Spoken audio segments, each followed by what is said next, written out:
Morning everyone, we'll try this and do another sandal review. It's been about 6 months to a year. So I've got various sandals here, 1, 2, 3, 4, 5, and then a pair of water shoes. So I'll try to discuss some of the pros and cons instead of like an individual sandal review so much, a brand, just different styles and things I found here. And again, it's always geographically, wherever you live, you may encounter different issues. Here in the Philippines where I'm at, it's 80, 95 every day, 70, 80, 90% humidity. Feet sweat.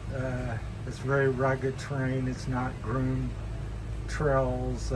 When you do hiking, I run in them. I hike in them. I just walk through town in them. I go to the beach in them. So we'll go over the most noteworthy pair I've got is my old, which is the oldest, is the Bedrock Karen Pro 2s. And they're about 2 years old. They're past shop probably. So I've had them stitched up to keep the soles together, and that's the bottom of the one. So very well worn, 2 years old.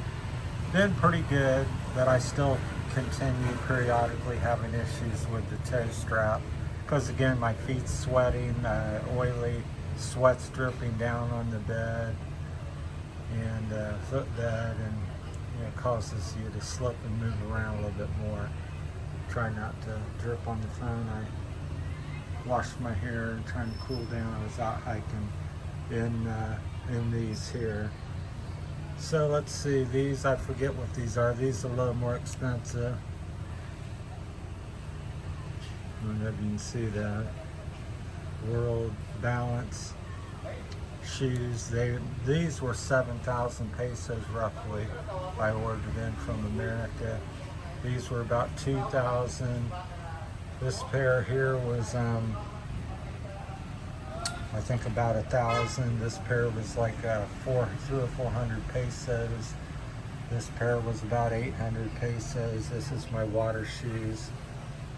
What I found is you get more straps. You go from a shoe like the Karen Bedrocks to something like this with many more straps.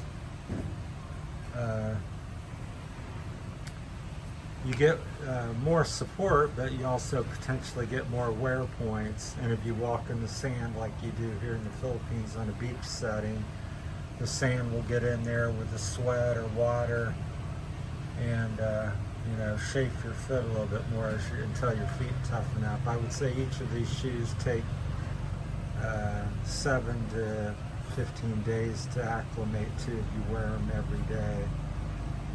Before your feet may not have any sore or pressure points. Which ones that are kind of my favorite overall has been the simplicity of the Bedrocks. They're probably number 1 or 2. And these World Balance shoes, which I bought locally, which were 2,000 pesos, much cheaper. They've given me more support with the straps, so your foot doesn't slip around as much. But again, a little more chafing points, and I do notice the heat because these have big pads on them as well on different parts of the shoe, which help cushion it, but as also creates more heat and wear part in my shaky hand there. My least favorite pair of shoes is these, probably made in China. They're like a Teva copy. This is like a Teva copy. This may be considered one who has the strap there, the Hurricane. I think it's called the Teva Hurricane. This one's overly complicated. It has like double straps and buckles, and it's very much more difficult to put in and not very comfortable. And your foot still moves around. This is pretty comfortable, but because of the stretchy nature and the lack of support with these types of strapping system, that your feet move around. And my least favorite, and the one I wear the least, these were new and I guess they're made in China. Flash 1 or I think it's, you can kind of read it on, fashion on.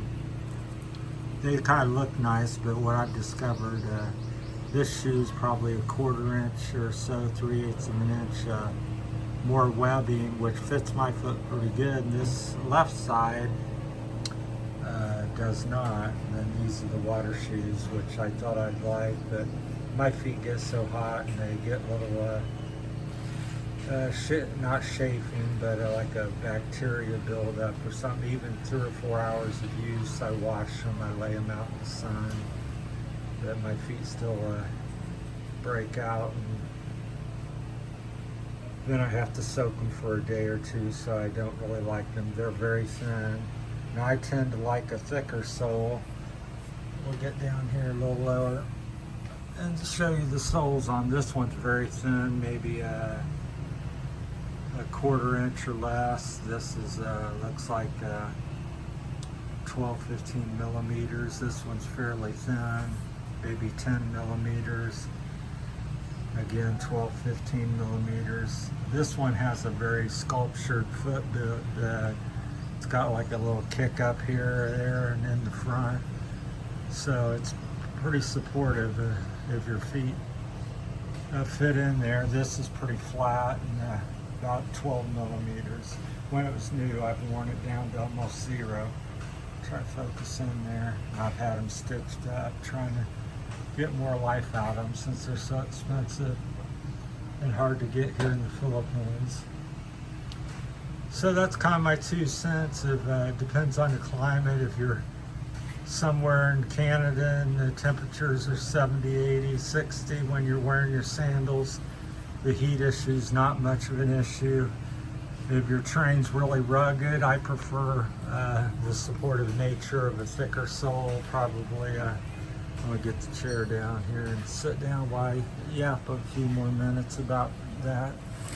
But I prefer personally probably a minimum of a 10 to probably 15, 20 millimeter sole. I've got some Chacos, I forget the name of it, Chaco, I call it Chacos, Chaco Z, I think, Z Cloud or Z, something like that, supposedly coming on the slow boat. So it's been like 2 or 4 months already. So I'm looking forward to trying them. But what I look for is the complication of putting them on and off, and the security I prefer, as you can tell by all the sandals, a heel strap, because I think when your feet start slipping and you're going in water, you're going in mud, sand, again, if you're running, hiking, going uphill, downhill, I think the foot strap in the back is very critical to have. People here in the Philippines use flip-flops, I call it, and they get away with it, but still they slip out of their sandal, or if you step in mud, it's stuck. Good morning, Winnie. That's my landlord, friend, store owner here. So we chit-chat every day and greet each other. So she's down below. So yeah, doing this at my place I rent here in the Sabang. So once again, it is Friday the 12th of September. So that's some of the things I look for in shoes, strapping. You really never know until you wear it a couple weeks whether you can go by, but I think a thicker sole is more supportive. You don't have as much ground feel. So sound can be a negative because some people really like, to feel the ground. To me, the less ground I feel, the faster and more agile I feel to move, because I feel it's more supportive, gives you more of a, it's like a bigger foot or something, more stability and platform. So that's my thoughts on sole thickness and stuff. So it has a little contour like the World Balance shoes here. It's very heavily contoured. I think that's a positive. Unless your feet are just way too small or extra big where you might hang out over the edge. That's why I say try stuff on and experiment. And I have, these are basically mimics of all the sandals on the market, even though they come from China, they kind of copy the Chaco or the Tiva, the popular brands. So I think the fewer straps you have and the more supportive the comfort, the better. I prefer like 2 straps on the front over the toes. Now for a short trip or just going to the beach or something, the toe's all right, but I sometimes go on typical, my hikes are on average probably 2 hours. And sometimes they can stretch into the 6-8 hour mark or something. And if I'm going for that length of hike, then I'm going to be taking a World Balance because they really hold my feet. But the problem with all this support here is if you get a rock in there, it doesn't come out the side as easily. So things can get stuck in there, and then also it's potentially, I noticed the heat. So just even though that's fairly open there, as you can see, much warmer. I noticed just sitting still in the shade, my feet are noticeably warmer because of all this extra padding and support. Everything's basically a trade-off. It's a trial and see, like I say all the time, what works for you and your environment, personally work with your feet. Personally, I'm only been wearing sandals pretty much for 3 years since I've been here in the Philippines, and I've been doing it in Philippine conditions. So if you're not familiar with the Philippines, it's very hilly and mountainous, and there's nothing flat that I've found that's very well groomed. It's up and down and boulders and red clay and sand, and it's hot day and night, and the potential rain and mud puddle and stream crossing, so you're dealing with all that. I find shoes and hiking boots just miserable here personally because I come from Ohio. That's my background. I did quite a bit of hiking and camping and a little bit of backpacking in Ohio. So the colder climate, I wore shoes all the time. But here in the Philippines, I quickly learned that the shoes, even my water shoes there on the end, don't quite cut it. The feet get way too hot for me, so I've got a northern big feet, I guess. So these are very stylish and potentially good if you can get the fit match with, because they're, I believe, China made. They're a little cheaper quality, but they, even though they're 2 things, and there's no adjustment on that. It's a little bungee, and that's what it is. It's not even a bungee, it's kind of a rope, and if you fit, you fit, and if you don't, you don't. So I've worn them all, but the one I like the least is this one, and the bed's pretty good on it. The bedding, I'll flip them over and show you each of the thing real quick here, but that's that. So you see I've worn that down very thin. I've almost got holes up here in that one. And this one I've not worn because my feet don't fit in it, so it's virtually brand new. So that's that one. So good condition because it's so bad I can't, or it doesn't fit. This one I've worn a few times, but not very much. We'll flip that over. It gives some pretty good traction. Of all the shoes sandals I have, these World Balance, we'll look at this first. Another like Tiva Hurricane copy. Pretty good traction and really wide and a big print. This is the most grippy sandal, the World Balance. So if you're in the Philippines, I got some dirt on there or whatever, so it's going to focus in. But World Balance, I bought these up at, I think, Robertson Mall. These grip extremely well. I don't think it's so much the, the way the traction is on it, but the compound of the rubber. They're the most grippy sandals that I have here. It's followed secondly by the Bedrock Karen Pro 2s. They're pretty grippy, but these are even more grippy. Surprisingly, them are the wet shoe from Bedrock Karen Pro 2s, is the wet compound. But on wet rocks are just slick as can be, so where these actually grip. So I thought these were really good when I got them, but after trying these in all conditions, they're the most grippy sandals I have here.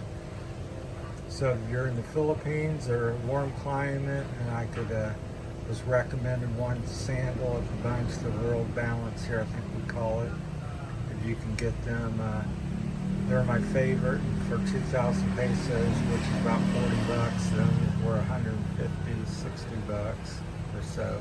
Different prices. I think that's just the average cost of them. You might get them a little cheaper on Amazon or one of the big websites. So I think these were like 1,800 pesos or something. They're 2,000. Again, these were 700, 800. And these were like 300 or 400 peso, and these were about 600, 700, 800. And these were just over 1,000 pesos, so about 20 bucks for them.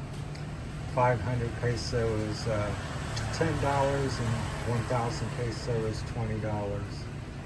So I'll give you some idea of currency here versus America. So that's my review. Best shoe for the money all around, fit and finish and traction are these.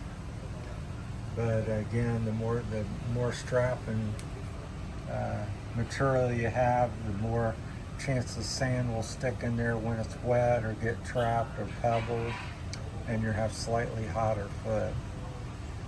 But if your feet are pretty tough and you've worn sandals a lot, all of these, there's nothing I can put on and I would go for a hike for 5 hours or something for 3 or 4 or 5 hours and wear and not have discomfort until I get used to it. It took me a couple months on on average about 2 to 4 weeks with each pair of sandals for my feet to acclimate. Every time I switch, I get another hot spot.